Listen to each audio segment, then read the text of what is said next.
the news that the Provincial Board of South Cotabato passed an ordinance last May 16, 2022, lifting the 12-year-old ban on open-pit mining is profoundly disturbing. As president of Ateneo de Davao University, that is committed to the welfare and service of Mindanao, I would like to register my opposition to this treacherous act. I say treacherous because the ordinance was passed with practically no prior public notice and with indecent swiftness in the immediate aftermath of the last elections. It denied the minority the opportunity to register its disapproval. It was passed despite previous assurances that adequate consultations would be held prior to any decisive votes. Instead of honest consultations, the ordinance was passed with guilt-laden haste.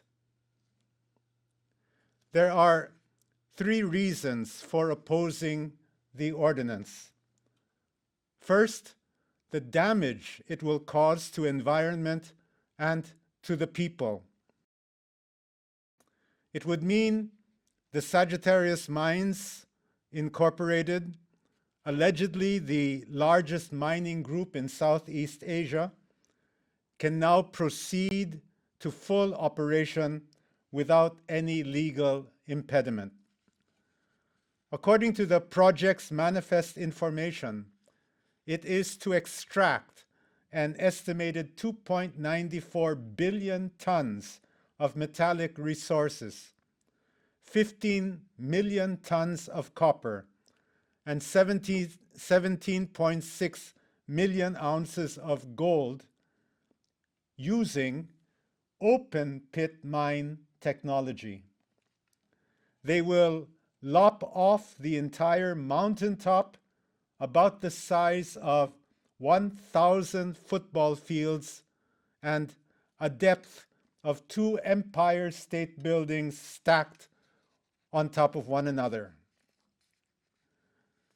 This will endanger primarily the water resources of farmers and households around the area, risking at least 3 watersheds and 5 river systems that feed almost a third of Mindanao. Since the open pit mine will have to clear thousands of hectares of forested land for its final mining area, it would necessarily destroy its rich flora and fauna. With this, Mindanao's food security will be destroyed. Tons upon tons of regularly produced palay will be lost due to the project. Some 2,900 families of indigenous Blaans shall be displaced. Second, the lies being perpetrated by mining companies in a shifty national season of lies. This move to amend is premised on the allegation that the project shall generate substantial revenues for the government in a post-pandemic situation of economic recovery. For all its messianic allure, we reiterate that mining has contributed only an average of 0.91% to the Philippine gross domestic product from 2000 to 2009, peaking only in 2007 at 1.44%.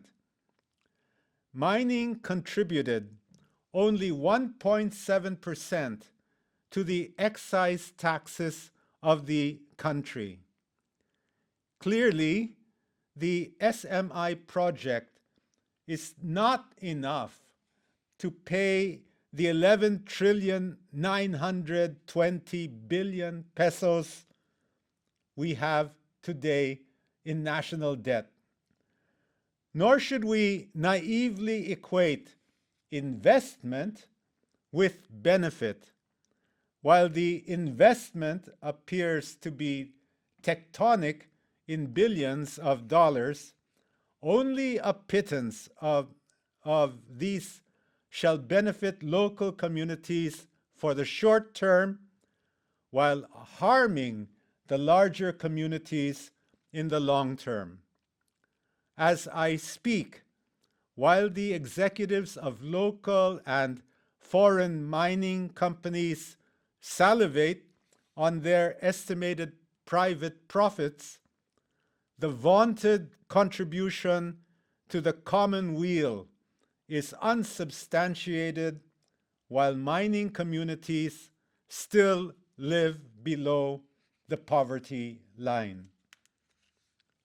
Lastly, my opposition is based on the Catholic social teaching of Pope Francis's Laudato Si.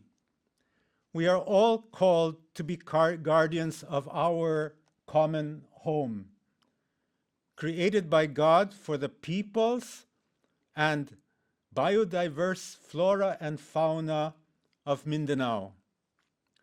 12 years ago, the Provincial Board of South Cotabato gifted its province and Mindanao with a commitment to conserve its natural endowment by legislating a prohibition against extractive and destructive open-cast mining activities. By doing so, they were not merely performing a legislative function of temporal validity. As stewards of the environment, they were acting as keepers of our common home, exercising an intergenerational responsibility that we must all embrace, not only in the name of the present generation, but also in the name of generations yet unborn. In this sacred and morally binding context, we express our hope, our plea, indeed, our demand that South Cotabato continue to be the vanguard protectors of Tampakan. In the Creator's name, challenge the procedural and substantive flaws in the treacherous passage of this ordinance.